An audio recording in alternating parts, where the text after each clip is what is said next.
ഇന്നത്തെ വേദഭാഗം അപ്പോസ്തലനായ വിശുദ്ധ പൗലോസ് റോമർക്കെഴുതിയ ലേഖനം 15-ാം അധ്യായം 1 മുതൽ 13 വരെയുള്ള ദൈവവചനങ്ങളെ ശ്രദ്ധിപ്പിൻ.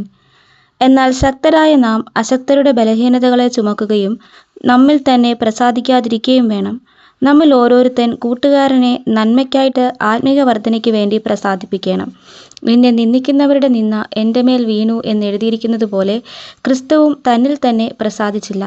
എന്നാൽ മുൻ എഴുതിയിരിക്കുന്നതൊക്കെയും നമ്മുടെ ഉപദേശത്തിനായിട്ട് നമുക്ക് തിരുവെഴുത്തുകളാൽ ഉളവാകുന്ന സ്ഥിരതയാലും ആശ്വാസത്താലും പ്രത്യാശ ഉണ്ടാകേണ്ടതിന് തന്നെ എഴുതിയിരിക്കുന്നു. എന്നാൽ നിങ്ങൾ ഐകമത്യപ്പെട്ട് നമ്മുടെ കർത്താവായ യേശുക്രിസ്തുവിൻ്റെ പിതാവായ ദൈവത്തെ ഏക മനസ്സോടെ ഒരു വായിനാൽ മഹത്വീകരിക്കേണ്ടതിന് സ്ഥിരതയും ആശ്വാസവും നൽകുന്ന ദൈവം നിങ്ങൾക്ക് ക്രിസ്തുയേശുവിന് അനുരൂപമായി തമ്മിൽ ഏക ചിന്തയോടിരിപ്പാൻ കൃപ നൽകുമാറാകട്ടെ. അതുകൊണ്ട് ക്രിസ്തു ദൈവത്തിൻ്റെ മഹത്വത്തിനായി നിങ്ങളെ അന്യോന്യം കൈക്കൊണ്ടതുപോലെ നിങ്ങളും അന്യോന്യം കൈക്കൊള്ളുവിൻ. പിതാക്കന്മാർക്ക് ലഭിച്ച വാഗ്ദത്തങ്ങളെ ഉറപ്പിക്കേണ്ടതിന് ക്രിസ്തു ദൈവത്തിൻ്റെ സത്യനിമിത്തം പരിച്ഛേദനയ്ക്ക് ശുശ്രൂഷക്കാരനായി തീർന്നു എന്നും ജാതികളെ ദൈവത്തെ അവൻ്റെ കരുണ നിമിത്തം മഹത്വീകരിക്കണമെന്നും ഞാൻ പറയുന്നു.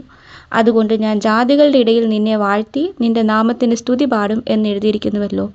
മറ്റൊരിടത്ത് ജാതികളെ അവൻ്റെ ജനത്തോട് ഒന്നിച്ചാനന്ദിപ്പിൻ എന്നും പറയുന്നു. സകല ജാതികളുമായുള്ളവരെ കർത്താവിനെ സ്തുതിപ്പിൻ, സകല വംശങ്ങളും അവനെ സ്തുതിക്കട്ടെ എന്നും പറയുന്നു. ഇശായിയുടെ വേരും ജാതികളെ ഭരിപ്പാൻ എഴുന്നേൽക്കുന്നവനുമായവൻ ഉണ്ടാകും, അവനിൽ ജാതികൾ പ്രത്യാശ വയ്ക്കും എന്ന് യെശയ്യാവ് പറയുന്നു. എന്നാൽ പ്രത്യാശ നൽകുന്ന ദൈവം പരിശുദ്ധാത്മാവിൻ്റെ ശക്തിയാൽ നിങ്ങൾ പ്രത്യാശയിൽ സമൃദ്ധിയുള്ളവരായി വിശ്വസിക്കുന്നതിലുള്ള സകല സന്തോഷവും സമാധാനവും കൊണ്ട് നിങ്ങളെ നിറയ്ക്കുമാറാകട്ടെ. ഈ വചനങ്ങളാൽ ദൈവം നമ്മെ ഏവരെയും അനുഗ്രഹിക്കുമാറാകട്ടെ.